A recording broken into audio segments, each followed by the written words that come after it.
اور جس دیش کی عدالت عدل کرے، وکیل عدل لے کر دے، وہ دیش کبھی برباد نہیں ہو سکتا، وہ قوم کبھی برباد نہیں ہو سکتی، چاہے پانچوں دریا خشک ہو جائیں اور چاہے ساری بجلیاں چلی جائیں اور ہمارے پاس وہی ٹمٹماتی بتیاں ہوں اور وہی تیل کے چراغ ہوں، لیکن اگر میرے دیش میں عدل ہے تو دنیا کی کوئی طاقت ہمیں کچھ نہیں بگاڑ سکتی ہمارا۔ لیکن اگر ہم ظالم بن گئے تو اللہ کی ظالم سے کوئی محبت نہیں ہے، پھر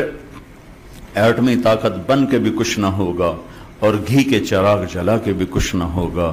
اور رات کو دن بنا کے بھی کچھ نہ ہوگا، کہ ظالم کے ساتھ اللہ کی کبھی مدد نہیں آتی اور مظلوم سے اللہ کبھی پیچھے نہیں ہٹتا، مظلوم چاہے کافر اور دہریہ کیوں نہ ہو، مظلوم ایک برادری ہے، اس میں مذہب کا کوئی ٹھپا نہیں، مظلوم ہونا شرط ہے، اللہ اس کے ساتھ ہے، اور ظالم بھی ایک برادری ہے، اس کے لیے ایمان اور کفر شرط نہیں ہے، پھر اللہ کی تباہی کے نظام چلتے ہیں اور اللہ کے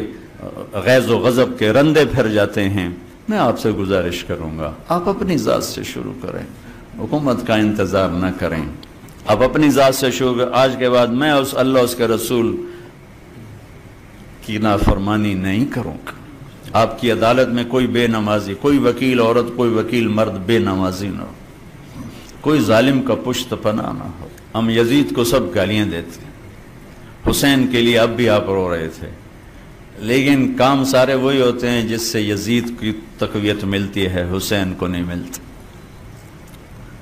حسین ایک استعارہ ہے مظلومیت کا اور یزید ایک استعارہ ہے ظلم کا۔ اب یہ قلم میں آپ کو دے رہا ہوں، لکھ لو، اب یزید کے استعارہ میں جانا چاہتے ہو یا حسین کے استعارہ میں جانا چاہتے ہو، یہ دنیا مٹ جائے گی، موت مٹا دے گی، ایک دن کسی کو یاد بھی نہیں ہوگا کہ طارق جمیل کون تھا اور احمد قیوم کون تھا اور چشتی صاحب کون تھے اور صدر صاحب کون تھے۔